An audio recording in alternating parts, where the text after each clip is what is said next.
How do you do? We're about to unfold the story of The Bride of Frankenstein. She's alive! Alive! A monster created from cadavers out of rifled graves. A tale that sent my blood into icy creeps. Would you like to hear what happened after that? Well, we've warned you. You have been warned. Welcome back to Frankenstein Minute, the podcast where we dissect the Universal Frankenstein films minute by minute. I'm Thom Lang. And I'm Bill Evenson. See, I just can't. I have to keep doing it. And we're talking about minute 24 of the movie Bride of Frankenstein. We are still at Pretorius's humble abode. Did you see how that phrase became popularized? Yeah, it did. Yeah, just based solely from this film. No. Dino posted something about it on the Classic Horror Film Board. That the words humble abode became popularized because of the song Monster Mash. Oh, did it? Yeah, apparently. Oh, okay. But he definitely uses it here. So my theory, I'm kind of curious if who's the guy, Bobby Pickett, who wrote it. Took it from here. Took it from here. But anyways, Bobby Boris Pickett. Oh, is how he's billed, I think, right. at least on the 45 I had when I was a kid. Nice. Yeah. Does it say Bobby Boris? Boris in quotes, yeah. Yeah. He does a great Karloff voice, I have to say. Yeah, I agree. And That's true. That is Karloff there is a Karloff singing it on some show. Really? Yeah. Sounds awful. Well, it's, Poor guy. But then he wasn't doing it. He was only doing it because he thought it'd be fun, I'm guessing. Yeah, he's clearly, I don't think he was, like, when you watch some of these guys and you think it's pretty sad that they were forced to. Desperate. Yeah, no, I think I think Boris said yes a lot. Well, he did, because he loved what he was doing, and he always had fun. I don't know, though. Some of those movies are so shitty. I haven't seen them. I haven't seen the really shitty ones. It's the last four that where he shot his stuff in a garage in L.A. and then years later they shot the rest of them down in Mexico or something. And snake shot people the rest of the film without him. Yeah. They just shot all his scenes at once. That's I'm gonna do it, and I think Jeff and Felicity and Charlie are gonna see this coming, and Robert. But in Doctor Who, oh God, no. The first multi-doctor story is called The Three Doctors, is from 1973, and the first doctor who had been booted years previously was of failing health, so they filmed all his scenes in his garage. Oh, yeah? That's what he did, is get dressed and walk over to his garage, and it looks that way. Does it? Yeah. Looks pretty bad. Anyways, minute 24 of Bride of Frankenstein starts with the king getting out of his jar, and I notice he says this as Pretorius is talking about morality. Yeah. He's doing his little bit about, well, sometimes I've wondered, you got something first? Well, he says, in the script it says, sometimes I have wondered, and it ends there, he's interrupted by the king getting out of his jar. Okay. The rest of the line is not in the script. Sometimes I've wondered whether life wouldn't be much more amusing if we were all devils, and no nonsense about angels and being good. So it's a great line. It is a great perfect line for his character. Yeah, totally. But it also, it seems to me like it's in there as we're watching something really silly happening on screen. You never see him say a word of that. No. It's all... So, it could very well be that it was added to cover the time it took the king to climb out of his bottle and run over. Well, that's interesting. Okay, so, sure. But I was going to say the silliness on screen distracts from the blasphemy. Well, it does. And which has been an issue with this movie. Yeah. And people will remember what I'm talking about. Not that anybody cared about blasphemy that was making the film. No. But this isn't too bad. It's not over the top or anything, but it is it's blasphemous, I guess. It contributes to that. It contributes to the character's sort of blasphemous, heretical sort of being. Yeah, that's definitely heretical. Yeah. Yeah, I don't know. I mean, he's also maybe got a point. I don't know. Oh, yeah, of course he does. But there's an objective morality. Oh, there certainly is. All right, what is it? Oh, your morality is different probably than mine, and you know, it's all objective. And so Pretorius's morality is, well, tell you what, get rid of all of it permanently. And we're all devils, and none of this nonsense about being good. Well, I think it points to the falsity of that sort of That fake would be piety, a little bit I much. think is what he's... Yeah, that's true. Fake piety. I like that. Absolutely. Yeah. You know what we've got here, too? Some more of that sped-up dialogue. Yeah, I was going to Are ask you ready? I was ready. You were going to I was ask hoping- me I was to hoping- please not? No. All right. I actually find this much more fascinating than listening to the actual chattering.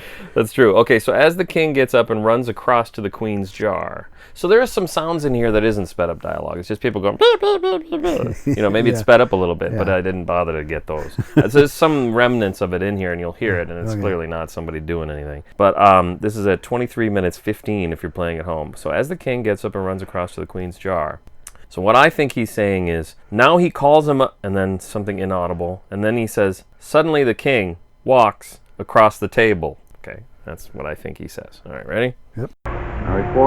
Oh, I have it in two clips. Now, because there's a section where you hear Pretorius, so I cut that out. So now he calls him I think is what he's saying. Something like that. Something like that. I'll take other interpretations. This is the second clip.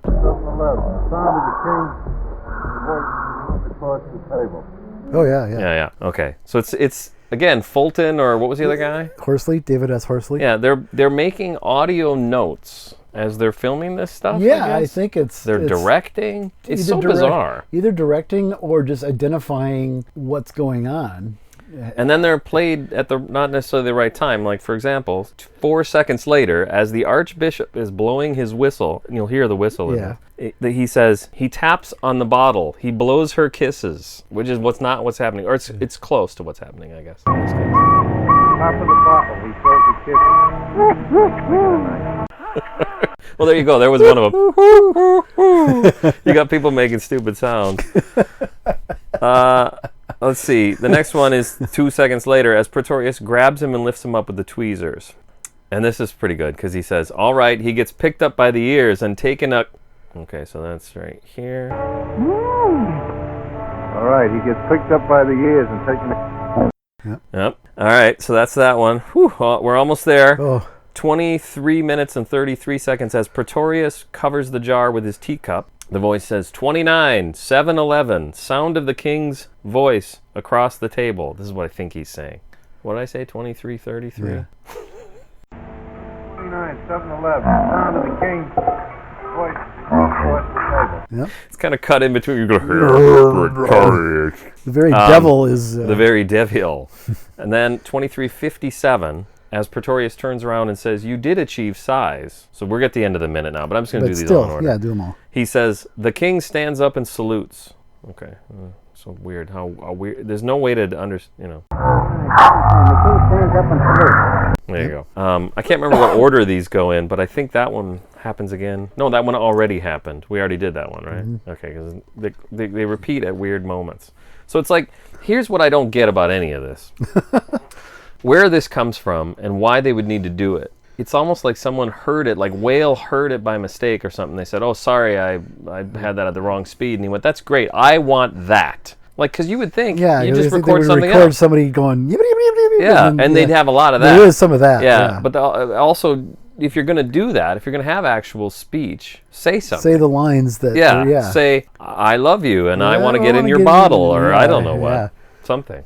But no, it's some engineer. Well, it's not like it's anything shocking that we found the great that's true. lost moments of profanity sped up. Yeah, that would be kind of fun to see. Yeah. That's a really good point. This movie's so disappointing. I hate this movie. Well, it's like there's some dialogue in Night at the Opera with the Marx Brothers that's played in reverse. Why? Because they're posing as the three aviators that have crossed over to get off the boat because they're stowaways. Chico, Harpo, and Alan Jones are stowaways, and they got the fake beards on. And so Groucho and Chico argue back and forth. It sounds like it's double talk or gibberish or something, but it's actually played in reverse. And it's just what they would actually be saying. Like, what did you hear what they said about that? What are you going to do about that? So it's not even funny? No, not at all. No, not at all. I was very disappointed. Did you ever listen to Pink Floyd The Wall back in 79 or 80 when that was out? I was alive, so yes. Okay, it was a big hit. Yeah. Yeah, it's... I actually remember the day it came out, some friends of mine skipped school to go buy it. Wow, what an odd thing. I Were they know. big Animals fans and they wanted to hear the follow-up? I guess, I don't know. It was a big deal. So you've heard what that one is, obviously. I'm Yeah. going to say the backwards thing on there. Refresh my memory, refresh the viewers. It's like, congratulations, you have found the secret message. Yeah. Please send your answers. Actually, it's funny. I had no idea. I knew it by heart, but I do. Please send your answers to Old Pink, care of the Funny Farm. I think he might say Chelsea or something, but at the end there's some forward stuff that obscures it. I think that's almost word for word. I think it's yeah, and it's backwards. And it's great, too, because I remember playing that for a friend of mine. Oh, yeah? Turned the lights on. I'm like, listen to this, and cranking up that part of the song. And right when he gets to that point, the music is so ominous by that point. Yeah. My friend's like, ah! Yeah. And he just freaked out. Couldn't handle it. It does sound very sinister. It's very sinister. And this is something stupid and hilarious. Yeah. Yeah. Anyways. And that's so Pink. That's right. That's just like Pink. It's just good old Pink. Good old Pink. The Ballerina. Or where are we going? What do you got? No, Ballerina is Kansas DeForest is the name she went by, but she was born Marie Davis. I was going to make some kind of Star Trek reference. Kansas? DeForest, Kansas. DeForest. Yeah, Wasn't that the name of the guy who played the doctor? DeForest, Kansas? DeForest, Kansas, yeah. That's where he got his Something name. Like that. He got his name from her. Yeah, I'll just flip it around. Yeah, no. Yikes. I don't know a whole lot about her. She did. This is what I do know about her. She does not dance to anything but Mendelssohn's Spring Song. Right. So what's great about it is Waxman obliges and plays the Spring Song on the soundtrack non-diegetically. So not only do we have a movie where people can live in bottles, but the character says on screen she will not dance to anything but Mendelssohn's Spring Song. So the soundtrack of the film obliges and plays it. He doesn't, in the script, or in the book at least, he hums it. It says something, I think it's in the book, because the script says something that sounds like tinkling of glass when it's playing, which it does not. It sounds it's just like the orchestra. The soundtrack of the film starts playing it, and I didn't notice it. The Universal Orchestra playing it. Yeah. I didn't think about it until we started doing this minute by minute. I'm like, well, why is she dancing then? She's just in the movie. It's the fourth wall doesn't even exist in some ways. It's just whatever. Well, and he refers to the music as being monotonous, and the script refers to the music as being hackneyed. So no Mendelssohn fans there on the production of Bride of Frankenstein, apparently. I don't know his work. I know his Spring Song from the part from Bride of Frankenstein. It's on the sheet music from the film Bride of Frankenstein. Good old Mendelssohn. Yep. He was forward thinking. I don't know, did he? Yeah. All right, so then I don't have a lot of notes after this. I spent all my time slowing down sped up dialogue, but I've got some there is something really important that I know you're going to say, but I figured I'd say it because you got a lot of cards left. Okay. In the script, after the mermaid... Oh, well, let's do the mermaid first then. Good. The Little Mermaid, she's listed in the... on the IMDb. So, is that really? Okay, so that's not your joke? Oh, not You're at all. not taking credit for that? Absolutely Thank not. goodness. Absolutely not. Could have been the end of this. No. Josephine McKim, Olympic swimmer, won... I suppose. I didn't even think about it. She's asked to sit comfortably underwater for who knows how long. A few seconds. Yeah. She doubled for Maureen O'Sullivan in the nude swimming scene in Tarzan and His Mate. Have you seen that?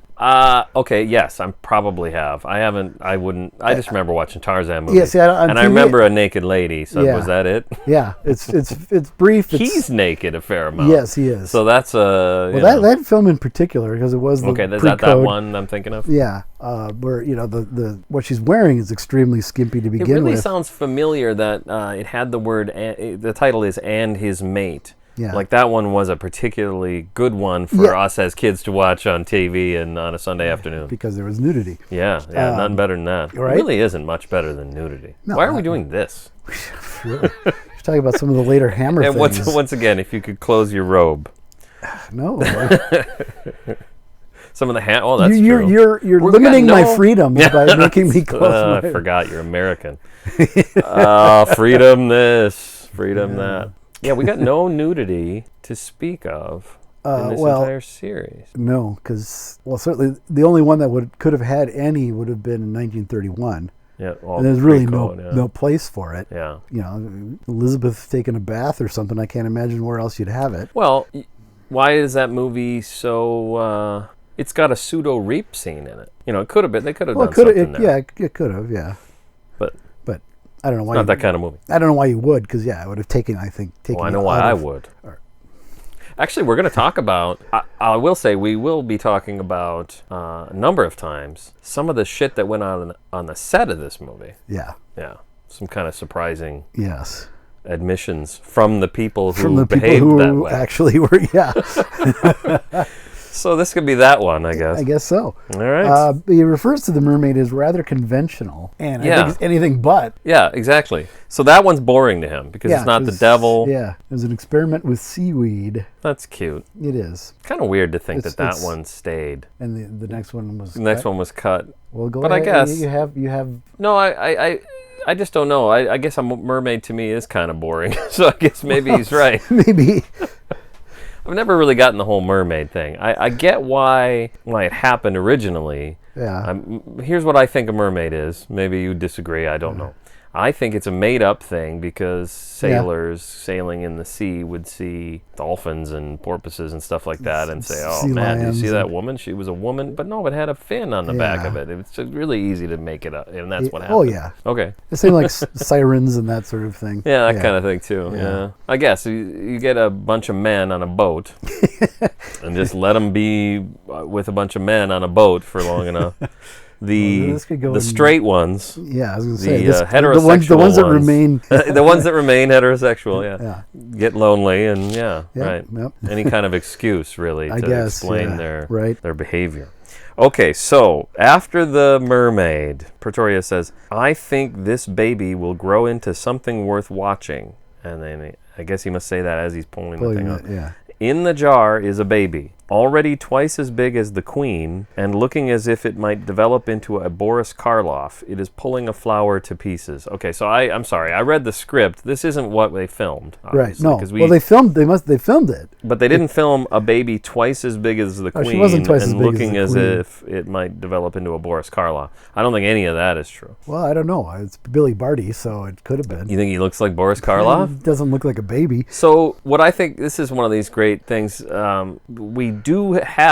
we've managed to get a hold of some footage of the baby. It's in this movie. It's in the movie. Yeah, and I don't even know if it's in this minute. If it is, it's at Yeah, the it is. very It's end. the very Okay, at the end. very end you see him. I can't remember where the cutoff is between minutes, but it's the beginning of the next minute for sure. Yeah. And yeah, they're right. The The end of this very one, end of because I this one. remember because all I remember is based on where those stupid fucking audio clips were, because I had to go through and find them all. And also, if anybody finds any more, Footage? let me know. No, any more of those Oh, any little more of sped the up dialogue, because there's little a lot of sounds, little Yeah, and little little stupid chirps things, and- and yeah. So if you find any, if I missed any, let me know. There's at least, I think there's 2 more next week. But anyways, all right. So we do have the baby. The baby is played by Billy Barty. most well known for. Sigmund and the Sea Monsters. Really? Oh yeah, he was. That's he what was- he's most well known for? I don't know. I don't know either. He's like the most famous little person. Little person. He did a lot of stuff in the 70s on TV. So was he's not in Time Bandits, right? No. But was he in, I want to say he was in Wizard of Oz. Maybe he I wasn't. don't. So he was in think nothing I so. can think of. Anytime I'm being littlest. I'm assuming any you little are. person I saw. It was Billy Barty. He was an Ewok, right? Oh sure, everybody. Am I was. being offensive? I can't even No, tell. I have no idea. I have no idea. I mean, he was a little guy, so Hitler minute got out of control. Yeah, really. Now it's taken over everything. It's invaded. It's invaded. It's invaded Yeah. our Anyway. our fine Polish environment. Yeah. I don't know. I'm Polish. Are you? Yeah, your I'm- name is Lang. Yeah. But Well, I'm well, basically you don't need to talk about anything you don't want to talk about. on the basically podcast. Northern European. And Okay, I think we're probably the same. Yeah. We were invading each other. Mostly United Kingdom and then some German, I think. Oh, okay. All right. There you go. So I invade my myself. space. I used to talk when I sat across from Steve Steiner. Yeah. Like if he did anything, I'd be talking like, about "Oh, this. you're looking at my desk space, kind of thing." Yeah. Yeah. Perfect. September 1st once, he sent me a text. And he's like, "Happy anniversary" or something. Too soon. I can't remember. Nice. I probably butchered that joke. 'cause No, he's it's more good. Clever than It's I am. good. It's good. Yeah. saw So him it's the other Billy day. Barty. Yeah. Yeah. How? We were helping. This was a C, people. I did Zoom with him a Did you? couple weeks ago. I know we're not, but we helped my ex-wife and daughter move a couch out of their apartment. Oh, We okay. used his pickup truck. All right. So there we go. Nice. Thanks, Steve. Thanks, Steve. Thanks for everything. Yep. I can see the Boris Karloff reference because, you know, if you wanted a baby that looked like a baby, you'd have used a baby. Yeah, I guess that's true. So he used Billy Barty, who was, he couldn't have been terribly old then, but he was not a baby, but he was baby in Size. Yeah. And well, not really, but you know, closer you to could baby size, the proportionate. Certainly, yeah. There you go, baby proportions. This He is was actually, uncomfortable. you know, he but was actually somebody going you to could put in a high chair, and that's what we see here is a high chair, a big high chair in the bottle. Yeah. We see him from behind, so we don't actually see his face, and I don't think I've ever seen a still or anything like that. No, it's weird. So it just vanished. He was also going to be in Monkey Business as a baby. Okay. And there's pictures of him and Harpo holding him like a baby. Wow. And he looks like he could be Boris Karloff as a baby. Interesting. Or develop into a Boris Karloff. I think it's funny that they have reference him tearing a flower apart. I never want to Google anything, but I want to see what he's most famous for. Like, what is his number one IMDb Should credit? I just vamp while you... No, I will bet know. I bet it's Sigmund and the Sea Monsters. Or some Sid and Marty Krofft thing. Because he did a lot of those in the 70s. And anytime Red Fox had a special, he was on it. You know, that's probably what I know him from. Because I'm looking at his face going, I just knew him from, like, comedy stuff where they needed he would show up as, Yeah. Usually it was in conjunction with Raymond J. Johnson Jr. Raymond James Johnson. Raymond J. Johnson. Yes. Do you know that? Yeah, believe me. Okay. Yeah. I'm certainly not. I've heard it enough time. You're not going to do it? Oh, no. Oh, boy. Here's the thing. I had a friend who thought it was the funniest thing. The height of wit? Yeah. Oh, boy. Yeah, no, if you don't know, Google it. We're not doing it. No, don't. But it was don't a big say we didn't. deal. Oh, it was. We did it. Yeah, I guess as kids, I probably even did it. Well, yeah, a friend would do it all the time, and like, okay, that's good, thanks. But it was a big deal for like a month or two there in the mid '70s. It's kind of like that's like the history of comedy in a way. Mm-hmm. There's so much bad comedy. Do you ever watch television on a Saturday night? Like, when everyone's watching Svengoolie, I'm never watching Svengoolie. So, like, we'll just have it on Channel 11. We'll watch Dateline. So if somebody gets murdered, we'll watch that. Yeah. Then invariably now at around 9 Central Time, they'll show an old Saturday Night Live. Oh, really? And about half of them are fucking terrible. And we just can't even turn it off because we're like, God, why is this happening? So, like, what era Saturday Night Live? All of them. All of them, okay. So what's funny is... you know, your memory might be that the first 4 or 5 seasons, you know, you can name everybody in the cast were like the height. Yeah. But there's so much garbage in there. And then what I find really turns out maybe to be the height is that sort of Dana Carvey, Chris Farley, that era. Okay. Everything was at least funny. You know what I mean? Yeah. I don't know. Now I'm going to get the Saturday Night Live fans. Sure. See, last time I watched it, Phil Hartman was on it. So Phil Hartman is that era I'm talking was he? about. Okay. Yeah. Well, and maybe that's why, to be honest, we watched one where the sketch was really bizarre and kind of... I liked it because it was fun to see it kind of fail in a way. But then Phil Hartman would always get a laugh. Yeah. It can't be Phil Hartman, and of course, great Frankenstein's monster. Yes, he was. I almost said Frankenstein. I don't know if you can tell. He was fantastic. He was up there with like Karloff, Christopher Lee, Peter Boyle. Did you see the clip Dino posted on Facebook of John Cleese? Yes. From Monty Python. From Monty Python, yeah. Here's, I think, the one interesting thing I want to say about Billy Barty is I didn't look at his IMDb. No? I clicked on Wikipedia, and they've got a couple of things, and then, like, the third thing they mention is he's briefly seen in the 1935 film Bride of Frankenstein in an uncredited role as a baby in one of Dr. Pretorius' experiments, although his close-ups were cut out of the picture. Okay. That's one of the most famous things about Billy Barty. But, I mean, you know, I guess I've sort of always known that Billy Barty is a famous little person actor that sort of broke the height barrier. I don't know. Oh, boy. Oh, no. It's the Hitler Minute coming back to me. Oh, man. So... Well, like I said, he did a lot of variety shows that I'm sure he was on things like Donnie and Marie or whatever. Yeah, exactly. Any of those kind of schlocky things. Right. He popped up as, you know, sort of the mini-me of his era. Yeah, I guess so. And about as funny. Yeah, that's true. Because I don't find mini-me particularly amusing. No. One joke, and then they stretched it over like 3 films, so... And the original joke is this, right? It's this. They're making the original joke is making fun of this. Basically, movie. Island of I'm Dr. sorry, Moreau. I didn't say it. I'm just going to show it to the Yeah. microphone. See the Marlon Brando, Val Kilmer, and whoever the dude is. Whoever the dude is. I don't know. who plays that little, and he's not just a little person. First of all, he's a very little person, and he's made up to look like some kind of hideous creature. Yeah, and they play piano and stuff. So that, to me, that does work. I gotta be honest. The mini-me stuff works in that context. It does. It got out of control. But not it got over, to be too much. not over the span of 3 films. But like when they do a song with the piano, because it's a reference to me, it makes me laugh. Sure. But they turned it into, and I could probably even think of the song if I thought about it long enough. Just the two of us, maybe, I think they do. Possibly, Something I have like that. no idea. God, did it get cold enough in here that the air turned off? I think it did. It's like 25 degrees in here. Well, I am wearing a parka over my dressing mask. gown. Oh yeah, my Okay, so Billy Barty is cut out. Yes, but we don't lose anything.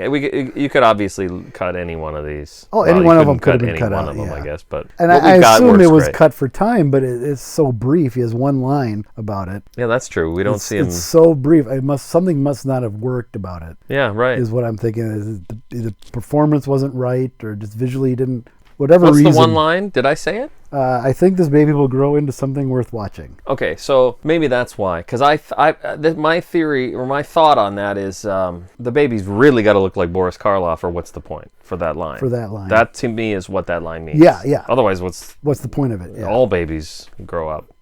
So I guess if it's worth watching, it must be because something's good. Yeah. Like I said, it's tearing apart a flower, which I think is funny. Well, that's that would have been I didn't funny. even think about that. Did I say that? Because I know it was in my notes. I don't remember if I read them all. It was pulling a flower to pieces. Pulling a flower to pieces. Yeah. That's true. That's a good point. Yeah. If he was, but we see him from the back. And it's hard to tell. He's like, I don't know if he's got a bottle that he's like tossing up and down, or. So if he had a flat head, and Billy Barty dark clothes. Kind of had a flat head. No, I don't. If he had a flat head, dark clothes, maybe a scar here, whatever, yeah. and something that made it. Electrodes coming out of his, And like a little doll, like a little girl doll that he was drowning. dunking in a little water. thing of water. Too soon. Too soon. Well, yeah, you see the reverse angle finally of the apartment and everything at that moment, and he says, "Normal size has been my difficulty. You did achieve size." And the line was Believe cut. me, I know. I had to cut around it to get those little clips. Things? Okay. A line that was cut, though, is I need to work that out with you. Oh, what is he? I could have sworn he said something similar to that. No, he does say that. Yeah, he says, I need to work that. Oh, yeah, no, okay, yeah. Eagle-eared listeners know we watch the minute before we do it. So you'll see in the next minute. I wrote it down because it's not in the script. Ah. That line is not in the script. Well, it's also not in this minute. It's the first line of the next minute. Well, he starts to say it. But we should talk about it. Yeah. I don't know what Jeff, have we gone too long? What time is it? What do we got? 30 minutes, so yeah. Should we just talk about it next week? Sure. Because I don't have a ton of notes for next week. I got 9 cards for next week, so no, I only have. We can do a special edition. Just on that line. On minute 25. Yeah. You did achieve size. I need to work that out with you. Yeah. Yeah. So Should we just do it next week? Yeah. You have a script, right? Yeah, we'll look at it. That's true. I do have the script. All right. Hey, don't forget. Don't forget, we have a group on Facebook called Frankenstein Minute Village that you can join the conversation. Just chock full of interesting tidbits about minions and I post some. There's some kind of interesting stuff. Here's what I think about that group. When you do promotion on Facebook to try to promote your business or whatever it is, or podcast, right. I think Facebook casts a wide net. So I think we've got some people that don't know we even have a podcast or care, but they like Frankenstein. So you'll get some interesting conversations with people. And maybe they are all listeners. I don't know. But I'll post something about, this week they're going to make this movie. Like the last one was another little person. Peter Dinklage and Jason Momoa are going to make a movie that if you read the article, and I even put an excerpt of it in there, sounds fucking great to me. It sounds hilarious. And I'm thrilled. And the only relationship it really has with classic horror is that Dinklage's character, if they make this movie, will be a descendant of Van Helsing. Van Helsing, yeah. And Momoa is a vampire. Yeah. And they run in some kind of scam or something. And it sounds hilarious. And I like both of those actors. Oh, yeah. So, of course, we get some people are just livid. You know what I mean? Oh, like that's the kind of thing that just pisses get people off. Like, just leave it alone. These are classic films. I'm like, that's really not even related. You know. But I love all of the opinions. Oh, any kind of feedback. I mean, I for a while I'd belong to all these various horror monster groups and things, and for a while I would just kind of poke the bear just to get. I think it's good to poke the bear and then things maybe stirred up walk and then- away. Yeah, well, that's what I would do. Or run in case of an actual bear. is say something inflammatory that I knew would piss people off just for the sake of pissing people off. That's really childish. I kind of stopped. I hope also people avail themselves of the Classic Horror Film Board, which Yes, has been that around is- for that is- decades, and I've been a member forever. Although, I don't know. My old account, I don't think is still active, but I have a couple accounts on there. I have one called Frankenstein Minute that we use. And then I have me. And you have you. I do. I do less poking the bear. I would think poke the bear less on the Classic Horror Film Oh Board. no, yeah, I wouldn't do it there, but on some of these Yahoo or not Yahoo groups, that shows you how old I am. These Facebook. I thought you meant some of these yahoos. Well, okay, these Yahoos on Facebook. How's that? There you go. Perfect. Self-important or whatever, and I just think passionate.